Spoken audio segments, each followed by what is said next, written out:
অনেক সময় দেখবেন আপনি যাকে বেশি ভালোবাসবেন সে আপনার থেকে তাড়াতাড়ি দূরে সরে যায়।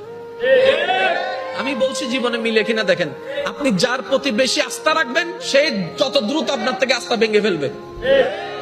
আপনি যার প্রতি বেশি ডিপেন্ডেন্ট হবেন সে বেশি আপনাকে ধোঁকা দিবে।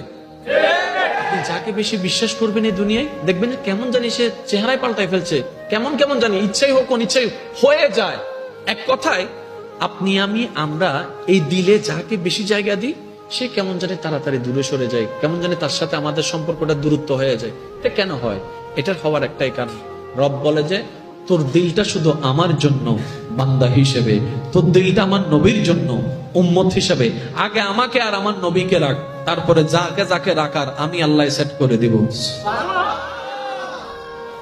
আমরা যখন ওই সিস্টেমটা না মেনে ডাইরেক্ট দুনিয়ার দিকে চলে যাই, ওই দুনিয়াটাই আমাদের কষ্টের কারণ হয়। তারপর আমরা একটা ডায়লগ মারি, এই দুনিয়াতে বিশ্বাসী মানুষ নাই, এই দুনিয়াতে বিশ্বাস করলে ফিটে চুরি খাইতে হয়, এই দুনিয়াতে এমন করলে সব। এই অপছন্দ করা মানুষের কথায় কিংবা কাজে আমাদের দিলে মাঝে মধ্যে একটু আঘাত লাগে না? প্রথম কথা মনে রাখবেন ভাইয়া, এই দুনিয়াতে আপনি আমি যতই যাই কিছু করি, চট্টগ্রামের ভাষায় যদি বলি কলিজা কাইটাও যদি খাওয়াই দিই, খাওয়ার পরে বলবে যে লবণ কম হয়েছে। কলিজা খাওয়াইছেন এটাতে বলবে না, ওই লবণ কম হয়েছে এটা ঠিকই বলবে। এই পৃথিবীর একটা নিজাম, একটা নিয়ম হচ্ছে আপনি আমি হাজার চেষ্টা করলেও পৃথিবীর সবাইকে খুশি রাখতে পারবো না, এটা অসম্ভব। বদনাম ছিল, বদনাম আছে, বদনাম থাকবে। বুঝার জন্য বলা, সৃষ্টি জগতে আমাদের নবীর মতো আর কেউ আছে? আর একটু জোরে বলেন, আমাদের নবীর মতো সুন্দর চরিত্রওয়ালা, যার চরিত্রের প্রশংসা স্বয়ং রব কোরআনে করেছেন, এমন চরিত্রওয়ালা আর কেউ আছে?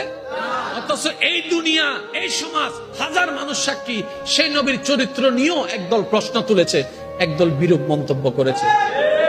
তাহলে যেই দল, যেই জায়গায়, যেই দেশে, যেই পৃথিবীতে, যেই কালচারে নবী রাহমাতুল লিল আলামিনের মতো একজন আল্লাহর নবীর চরিত্রকে পর্যন্ত কথা বলতে মানুষ দ্বিধা করছে না, সে জায়গায় আপনি আমি আর কে?